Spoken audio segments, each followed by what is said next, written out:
Pak Yusof, Assalamualaikum warahmatullahi Alhamdulillah, semua Alhamdulillah.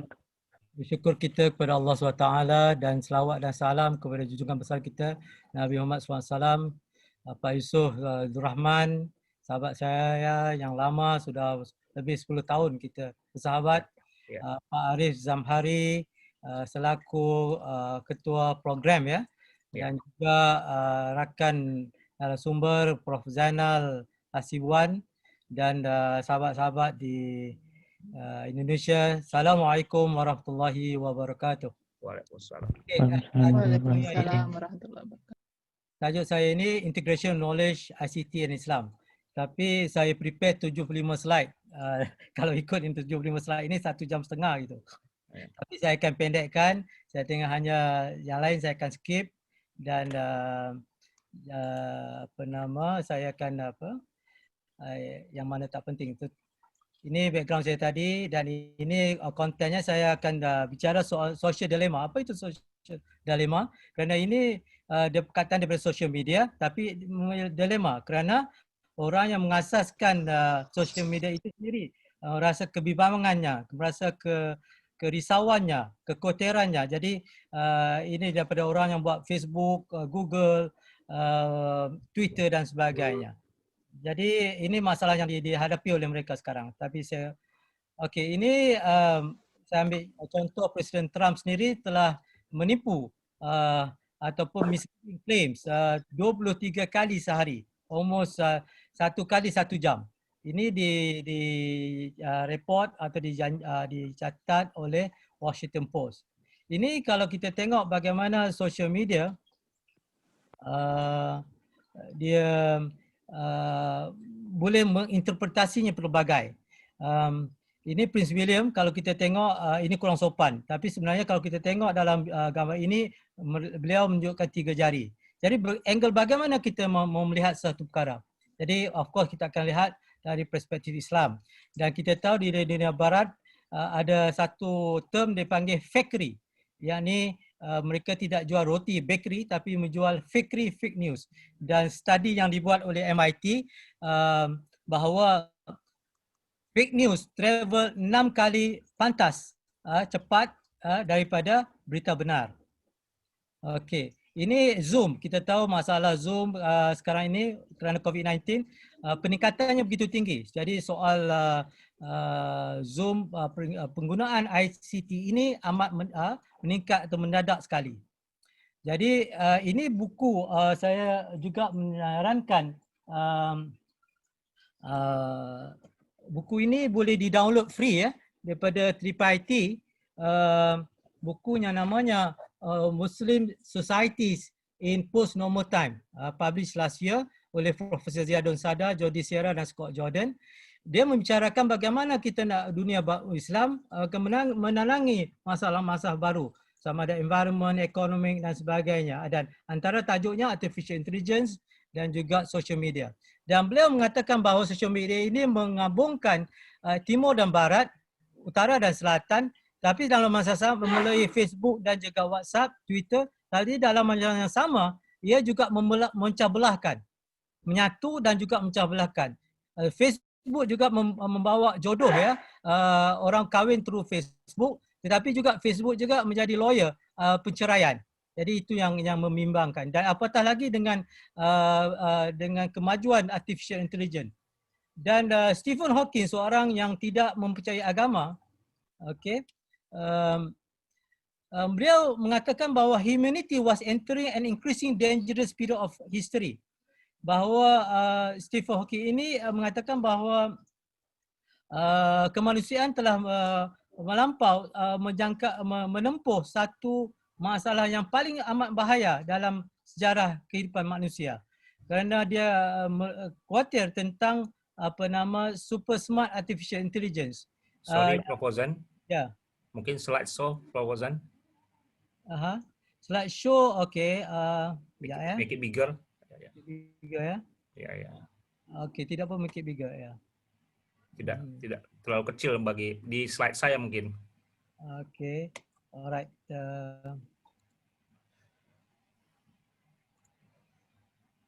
Oh, lebih kecil. Oke, ya. Okay, Prof. Better now. Better. Okey. Sekejap ya. Okey. Saya akan kecilkan slide saya di sini.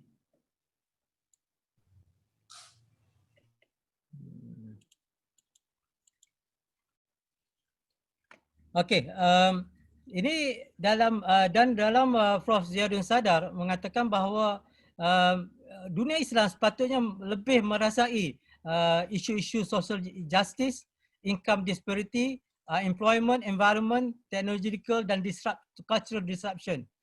Kerana ini berlaku kerap di dunia Islam dan juga daripada tempat yang lain. Jadi ini kekhawatiran mereka. Dan ini apa yang data yang 2 Julai 2020 bahawa penduduk dunia sudah menjangkai 7.79 bilion dan 66% adalah unique mobile phone user. Penetrationnya 66%, 6 daripada 10 orang mempunyai mobile phone. Begitu juga internet 59% dan active media users 51%. Ini di Asia Pacific, saya skip. Ini around the world. Ini yang saya nak kongsi bahawa Filipina spend masa untuk internet ini 9 jam 45 minit. Indonesia mendahului Malaysia 7 jam 59 minit.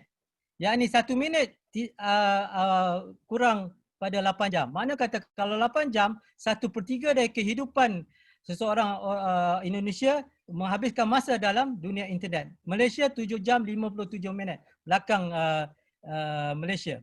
Diikuti Taiwan, Saudi, Turki, Egypt, Romania, Encik Arab Emirates. Singapura 6 jam 48 minit. Sedangkan average dunia hanya 6 jam 43 minit. Tapi kita lihat ya dunia yang maju, developed countries like Japan, dia hanya menghabiskan masa atau luangkan masa 4 jam 22 minit, 4 jam 33 minit Netherlands, Germany-nya 4 jam 52 minit dan Denmark 5 jam 7 minit. Adakah ini penanda yang baik atau tidak? Kita akan bincang kemudian.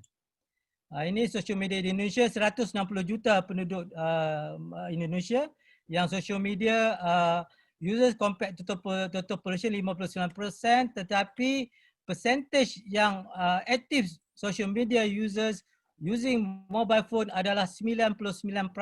Hampir kesemua pengguna mobile phone aktif media sosial. Ini satu dan social media ini adalah satu cabang daripada teknologi maklumat ataupun ICT. Malaysia pun begitu. 99% penduduknya hanya 26 juta tapi 99% aktif dan total population. Ini yang gambaran yang kita ada sekarang. Di Saudi, saya ingat saya sikitlah, Turki, Egypt, dunia Islam dan ini sama.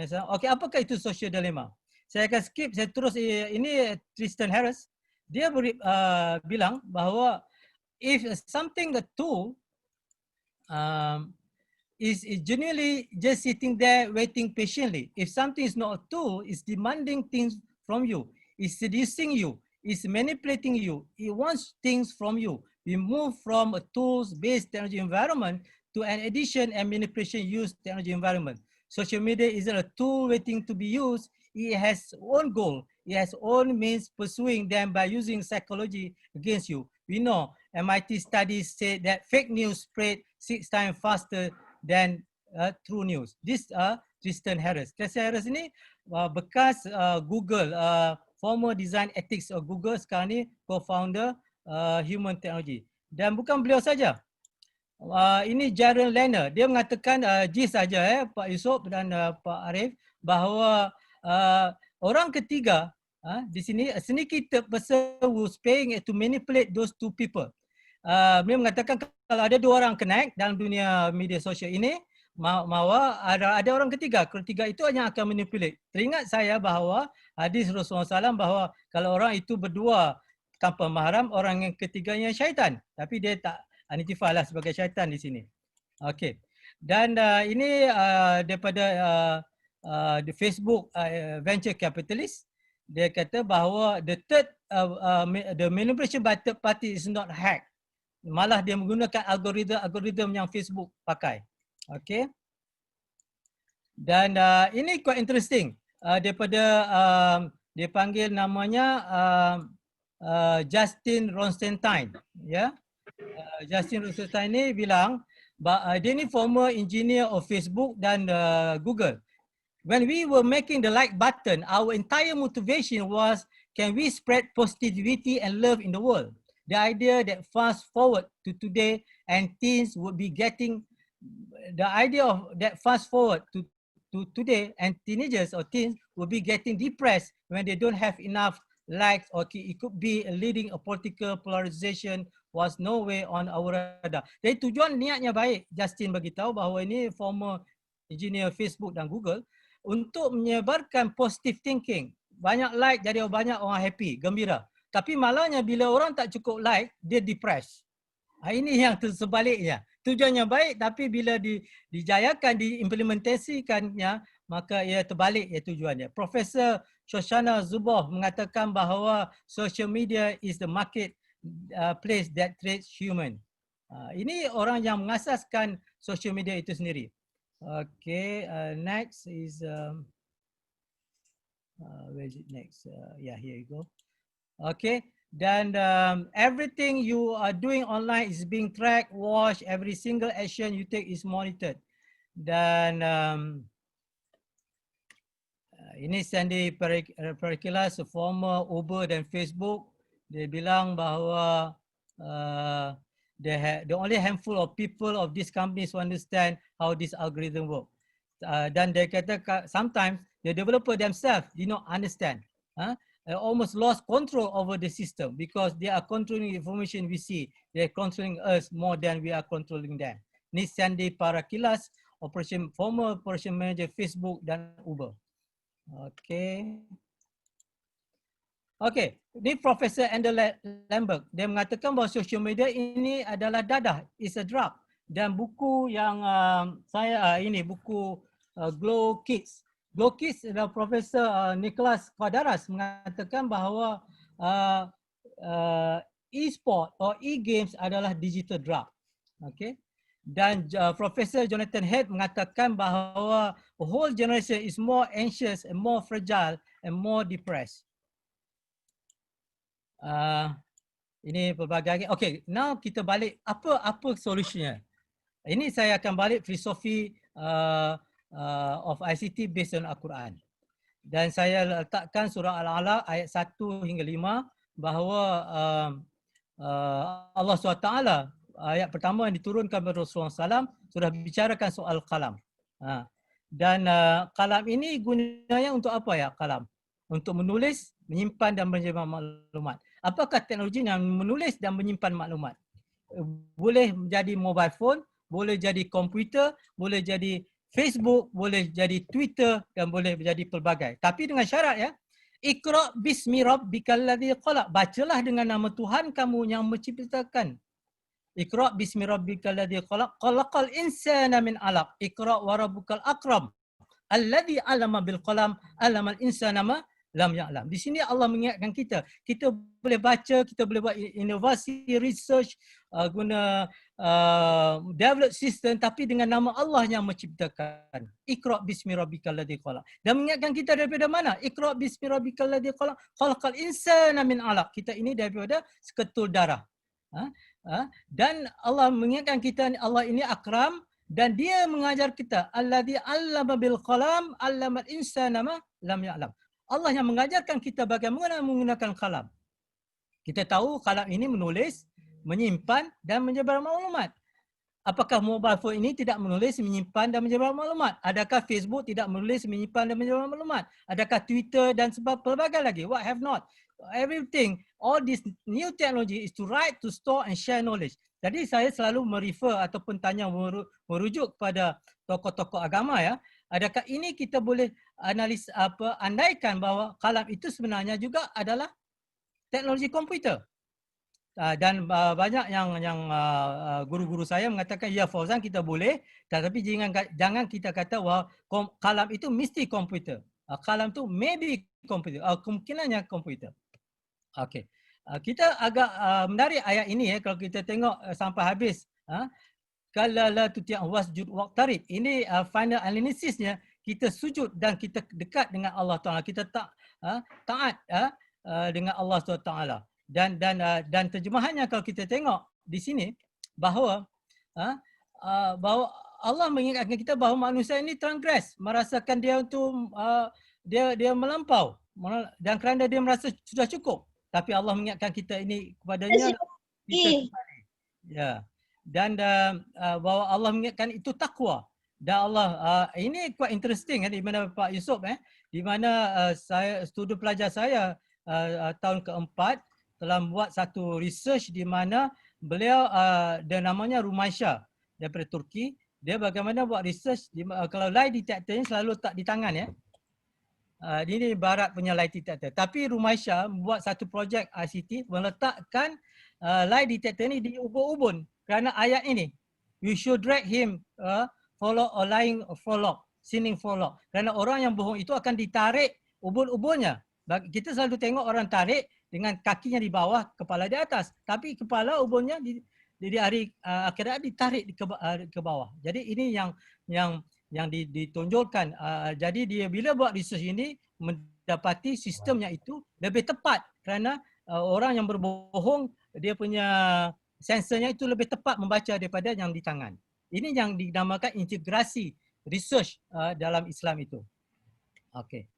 Dan seterusnya ini surah Al-Qalam. Kalau antum tuan-tuan dan puan-puan, ibu-ibu dan bapa-bapa, kalau balik baca tafsir Ibn Katsir surah Al-Qalam ayat 1 hingga 5, di mana juga ini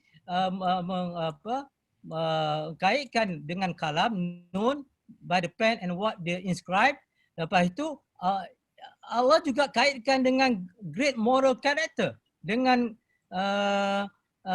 takwa, dengan akhlaknya itu. Apakah kalam itu kena mengenal dengan akhlak? Jadi saya kaitkan teknologi ini juga kena mengenal dengan akhlak. Saya bagi contoh tadi Donald Trump, Prince William dan juga orang buat fake news dan social media ini boleh meruntuhkan akhlak. Ini ada kaitnya. Dan tafsir Ibn Katsir dalam ada hadis yang dinyatakan di sini, hadis Hasan Sahih, di mana inna awal ma khalaqallahu al-qalam faqala lahu uktub ya rab qala ya rab wa ma uktub qala uktub al-qadar wa ma huwa ka inna ilal abad. Jadi ini hadis sahih dalam tafsir Ibn Katsir bahawa ciptaan yang pertama yang diciptakan Allah SWT itu adalah kalam. Kalam bertanya, Allah memerintahkan kalam itu menulis, uktub. Jadi kalam menjawab, ya Rabb, wa ma uktub, apa yang nak ditulis. Jadi Allah memerintahkan, tulislah al-qadar, huwa wa ma huwa ka inna ilal abad. Write the decree and whatever we throughout the eternity. Jadi di sini agak menarik ya, di mana kalau kita tengok hadis dan ayat Quran, ini yang perlukan integrasi dan juga nilai-nilai Islam. Di mana ayat pertama diturunkan dan memerintahkan Iqra, bacalah. Dan juga dikaitkan dengan alladzi 'allama bil qalam 'allamal insana ma lam ya'lam. Dan ciptaan yang pertama diciptakan oleh Allah SWT kalau mengikut hadis ini adalah al-qalam, dan Allah merintahkan al-qalam itu uktub, tulis. Jadi kalam ini menjadi perantara alat ataupun teknologi antara Iqra dan uktub, membaca, menulis. Antaranya mediumnya, teknologinya itu adalah kalam. Dan kalam ini kalau kita boleh faham adalah teknologi maklumat, mobile phone, smartphone, notebook, pelbagai hardware dan software. Okey. Berapa lama lagi Pak Yusof Ini baru slide nombor 34 ni. Proceed sampai habis. Okey, ini hardware. Ini selalu kita belajar di dunia komputer kalau tuan-tuan atau perempuan ataupun saudara-saudara, ibu-ibu dan bapa-bapa, bahawa kita selalu dengar ini hardware, perkakasan. Dan perkakasan ini tidak boleh jalan ataupun running fungsi kalau tidak ada software perisian. Dan siapa yang membina perkakasan perisian ini adalah peopleware. Tapi yang selalu kita bukan selalu kita, tapi di dunia barat dan di dunia negara-negara yang saya belajar di Amerika dan di England itu, dia tidak ada konsep hardware, perisian hati.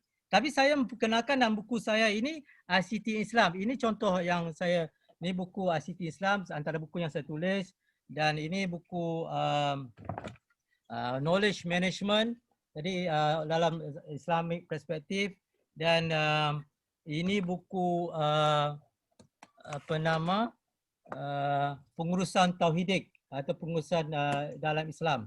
Jadi dan contoh-contoh yang di saya ini bahawa dalam integrasi ilmu ini sudah ada ini daripada Jepun ya, Profesor Toshiko Izutsu dalam Ethno Religious Concept of Quran. Dan saya juga ada macam buku Profesor Osman Bakar, Tauhid and Science. Sesiapa yang dalam bidang sains perlu baca buku ini, Tauhid and Science.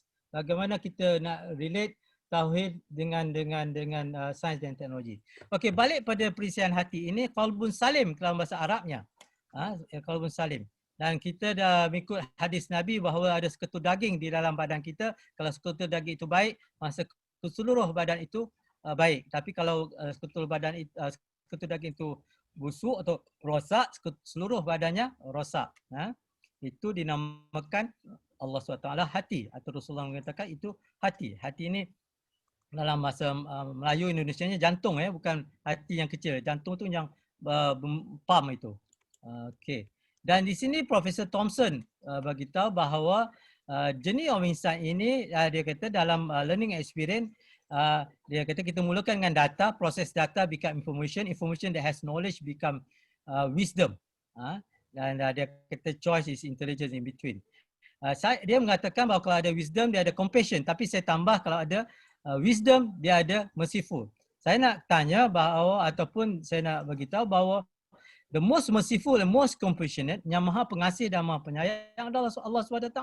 Kita sebenarnya bila dilahirkan bagaikan kain putih dan diwarnai oleh ibu bapa kita dan juga environment, sekolah dan sebagainya, kita meningkat information, knowledge, akhirnya wisdom. Tetapi dalam dunia komputer, data, proses data become information, knowledge, akhirnya wisdom. Dan kita kalau mendekati wisdom, mendekati Allah SWT, rapat karib dengan Allah SWT, kita punya compassion dan merciful. Dan Rasulullah SAW punya sifat yang more compassion and more merciful. Alhamdulillah sudah ada 124 participant. Pak Yusof ramai. Okey, alhamdulillah lumayan ni. Okey, ini saya menyatakan bahawa ICT ini kena berdasarkan Al-Quran dan Sunnah dan berdasarkan tauhidik paradigm. Jadi saya skip lah ini. Dan ini mengajarkan nama proses input, proses output dalam surah Al-Baqarah ayat 31. Nanti kalau ada soalan saya tidak ajukan. Okey. Okey, ini dalam Syekh Hamzah Yusof dalam bicara yang mengatakan Kitabul Markum ini adalah digital book. Dalam bahasa Inggerisnya register inscribed. Kitabul Markum kerana dia mengambil root word markum ni rakam, nomor. Jadi bila kita ini dicatat oleh para malaikat berdasarkan digital book, itu difahami oleh Syekh Hamzah Yusof dari United States. Okay, and then this kiraman katibin, orang yang menulis. Misal kata tadi kita bawa social media, orang melihat, monitor, memerhati apa yang kita buat. Tetapi sebenarnya kita juga diperhatikan oleh para malaikat dan Allah SWT itu, dan dicatat, bukan sekadar diperhatikan, dicatat sebagai kiraman katibin. Dan di sini and two recording angels are recordings on the right, on the left. Ini malaikat rakit dan atid. Dan Lauh Mahfuz. Apa makna Lauh Mahfuz? Kenapa tidak namakan Lauh Hikmah? Lauh maknanya tablet, papan lauh, atau Mahfuz itu well protected, well secured. Jadi kita dalam dunia IT ini kalau ada sistem yang well secured, well protected, Masya Allah, this is the best system. Dalam dunia sekarang, orang dunia barat tidak berani mengatakan bahawa sistem mereka ini yang paling canggih ini tidak well protected, well secure. Tapi Allah SWT day one mengatakan it's a Lauh Mahfuz. Okey, ini Kitabul Hafiz Okey, ini antara research-research yang kita telah lakukan bahawa orang yang memulai telecommunication adalah Rasulullah SAW. Kerana beliau telah meletakkan para sahabat di hujung pada Arafah itu mengulangi apa yang dia cakap. Rasulullah SAW transmit, para sahabat mendengar, receive, dan para sahabat repeat, mengulangi apa yang beliau cakap. Jadilah konsep transmitter, receiver dan transmitter, receiver dan transmitter. So transmitter, receiver dan repeater. Transmit dulu, receive dan repeat. Ini konsep telecommunication. Tapi yang majunya sekarang Samsung yang buat duit, iPhone, Apple yang buat duit, kita dunia Islam hanya pengguna. Jadi sebab itu kita perlukan menjadi pelopor integrasi bidang dalam bidang yang pelbagai ini. Jadi alhamdulillah saya dengar kebijakan pemerintah Indonesia sudah mengenakan dipanggilnya kampus merdeka, ya, di mana pelbagai. Nanti kita tengok dunia Islam ini dia bukan sahaja bidang komputer atau bidang medicine tapi juga bidang agama. Okey, ini firewall. Konsep di mana Allah SWT merintahkan merintahkan Zulkarnain untuk membina firewall. Sekarang kita ada firewall dalam protect our system. Ini authentication source, kita kena tabayun. Dalam Islam, kita dalam surah Hujurat, kita diminta check the source. Dan biometrik dah salah satu teknologi dunia komputer sekarang. Allah SWT mention dalam surah Qiyamah ayat 3 dan 4. Dan GIGO, garbage in, garbage out.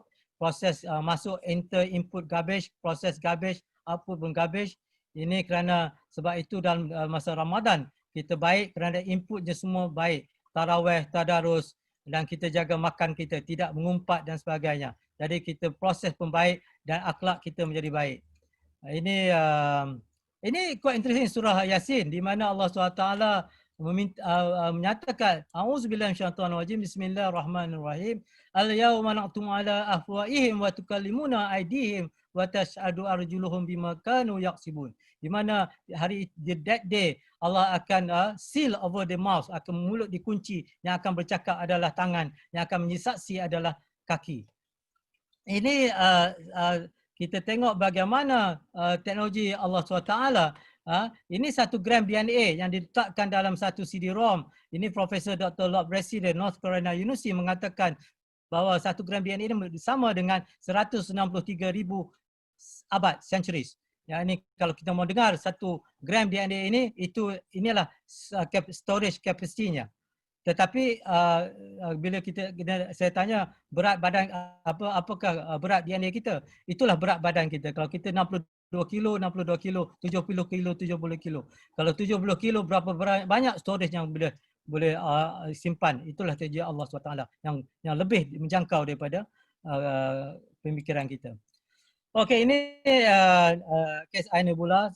Ini yang dinyatakan surah Ar-Rahman. Saya akan skip saja. And then okay, ini yang penting.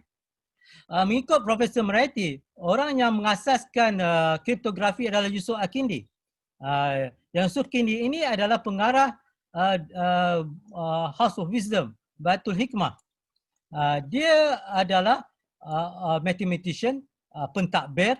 Ini integrasi ataupun kampus merdeka yang pertama di Baghdad itu. Di mana orang belajar pelbagai ilmu, pelbagai bidang, merentasi disiplinnya, bukan saja linear. Saya sendiri, bidang saya computer science, saya master business administration.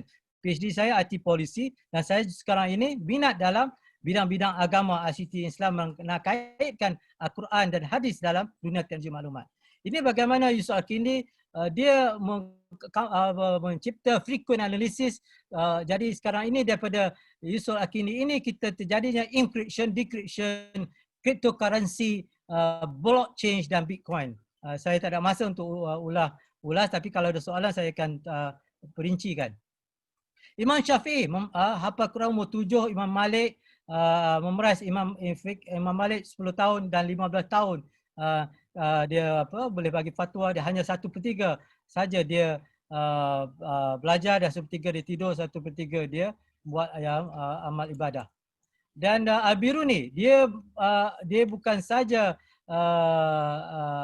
ahli matematik dan juga ahli bahasa Arabic, Persian, Turks, Hebrew, Sambandi dan Sanskrit. Pelbagai bahasa. Dan Ibn Rushd mengambil masa hanya 2 hari untuk cuti. Lainnya dia buat research. Dan Al-Farabi, dia bukan sahaja mathematician, dia juga ahli sains politik, psikologis, filosofi. Dia bukan sahaja mengatakan muzik ini haram, tapi dia kompos halal muzik dan dia juga astronomer. Dan juga Abbas Ibn Firnas, orang yang mencipta flying machine, bukan Wright Brothers. Ibn Yunus Al-Masri, studies oscillatory motion. Hasan Al-Haytham, founder of optik. Dan mereka ini adalah orang yang kuat agama, yang patuh, yang belajar Al-Quran dan hadis. Jabar Ibn Hayyan, Al-Khwarizmi, daripada Al-Khwarizmi lah terciptanya algoritma. Dia bukunya ada Jabar Al-Mukabilah terciptanya Al-Jibra. Begitu juga Ibn Sina, Ibn Zuhur dan pelbagai. Dan California, berapa minit lagi Pak Yusof? Pak Yusof tak dengar Halo, Prof. As you can, proceed. Proceed, okey. Sampai sampai pukul 10 lah, sampai 10. Okey, sekarang okey, ada masa ya. Ini California ini bekas CEO oleh Hewlett Packard dan juga pernah bertanding presidential candidate. Dia mengatakan bahawa its architect defied the gravity, its mathematician create algebra and algorithm that would enable building computer. That the creation and encryption, dia refer pada Yusuf Al-Kindi dan juga Al-Khwarizmi. Its doctor examine the human body, found new cures for disease. Its astronomers look into heaven, name the stars, pave the way for space travel and exploration. Its writers create thousands of stories, courage and romance and magic. When the other civilization or other nation were afraid of ideas, and this civilization thrive on them and keep them alive. When the senses threatened to wipe out knowledge and past civilization, this civilization kept the knowledge alive and pass it to others. Ini berlaku di mana Galileo mengatakan bumi ini bulat, tapi tidak disetujui oleh Katolik ataupun priest padri-padrinya, lalu dihukumkan bunuh, pancung. While modern Western civilization shares many of these traits, the civilization I'm talking about was Islamic world from the year 800 to 1600, which included the Ottoman Empire, the courts of Baghdad, Damascus, Cairo, enlightened rulers like Sulaiman bin Persian. Saya tadi baca satu rencana bahawa Queen Elizabeth yang pertama itulah ada perhubungan dengan Sultan Murad ketiga Osmania. Dia masa itu dia orang Katolik di Rom, tidak setuju dengan England, kerajaan England, Queen England kerana Protestan. Jadi beliau berurusan dengan Turki kerana dapat buat bisnes ekspor dan sebagainya. Jadi amat menarik. Ini ditulis oleh dunia barat sendiri, mengakui bahawa penglibatan dunia Islam sumbangan dunia Islam kepada dunia barat ini amat bermakna. Okay, although we are often unaware of our indebtedness to this civilization, its gifts are very much part of heritage. The technology industries would not exist without the contribution of Arab. Saya tambah ni, Arab and Muslim mathematician. Bukan kerana Al-Khwarizmi ini bukan orang Arab, dia orang Persian. Begitu juga dengan Al-Farabi, dia orang Andalusia. Okay. Ini ICT wisdom technology. Kalau kita ICT, kita go to knowledge technology. Kalau kita tidak melakukan apa-apa, kita menjadi social dilemma. Sepatutnya kita menggunakan wisdom technology. Dan ini social dilemma turun ke bawah, kita naik ke atas menggunakan wisdom technology. Dan ini agak menarik daripada Tristan Harris, bahawa dia mengatakan dunia zaman sekarang ini kerana artificial social system bergabung dengan overwhelming AI, artificial intelligence, dan juga plus extractive attention economy, the downgrading of human. Tristan Harris, former engineer of Google, mengatakan while we upgrading the machine, we have been downgrading our humanity. Dikala kita membangun machine teknologi, kita menurunkan kemanusiaan itu sendiri. Jadi solusinya adalah kita masuk ke human social system, iaitu social system kemanusiaan, artificial intelligence yang kemanusiaan, dan regenerative incentive. Tapi beliau juga dalam talknya mengatakan itu pun kita tidak masih mencari ultimate reward. Tapi kita dalam dunia Islam, alhamdulillah, bersyukur kerana kita tidak memerlukan atau tidak rely atau tidak hanya bergantung kepada berapa manusia puji kita, berapa manusia yang like kita punya posting, tapi kita bergantung kepada keredaan Allah SWT. Kita mencari redha Allah SWT, mencari pahala, mencari the ultimate goal adalah jannah. Itu kita punya objektif. Itu yang dicari-cari oleh Tristan Harris. Ini yang saya bagi konsep maqasid syariah ada salah satu solusinya. Kita boleh buat research based on maqasid syariah. Seorang dosen daripada Jakarta, Pak Jumail, melakukan e-counseling dalam apply maqasid syariah. Jadi di salah satu topik yang saya supervise, dan social media from ICT from Islamic perspective pun ada yang buat research, dan kita guna sentiment analysis in the Muslim world juga salah satu researchnya. Berbagai research yang kita menggunakan Islamic konsep. Salah satu konsep adalah maqasid syariah. Satu konsep lagi adalah Al-Farabi. Ini dalam maqasid syariah kita ada 5 konsep: Hizbuddin, Hizbun nafas, iaitu life, protection of akal, intellect, protection of nasab, lineage, dan protection of mal. Okay. Dan konsep salah satu lagi ICT dan social media plus maka syariah menjadi rahmatan lil alamin. Dan konsep Al-Farabi, ia menggalakkan kita promote truth, promote love and knowledge, promote kebahagiaan, dan promote good deeds, yakni amal soleh. Okey, ini yang framework yang saya buat, bahawa kalau kita meletakkan Allah di atasnya sekali, bawahnya Al-Quran Sunnah, ke bawah Al-Quran Sunnah ini pelbagai konsep Islamic values, for example modern society, maqasid syariah, dan kita letak hardware di tengah-tengahnya itu. Kita boleh letak hardware, software, artificial intelligence, big data analytics, dan pelbagai. Kita akan jelas bagaimana hendaknya kita tuju, arah tujuan kita. Dan ini slide yang terakhir Pak Yusof ya. Okay. Kita mulakan data, kita proses data menjadi information that has value become knowledge, the highest knowledge is wisdom. Kita data communication, data workers, data management, data society, we have information communication, information workers, information society. Kita sekarang ini ada era knowledge management, knowledge economy, knowledge society. Tapi akhirnya kita menuju wisdom communication, wisdom workers, wisdom management, dan wisdom society. Wabillahi taufiq wa hidayah. Wassalamualaikum warahmatullahi wabarakatuh.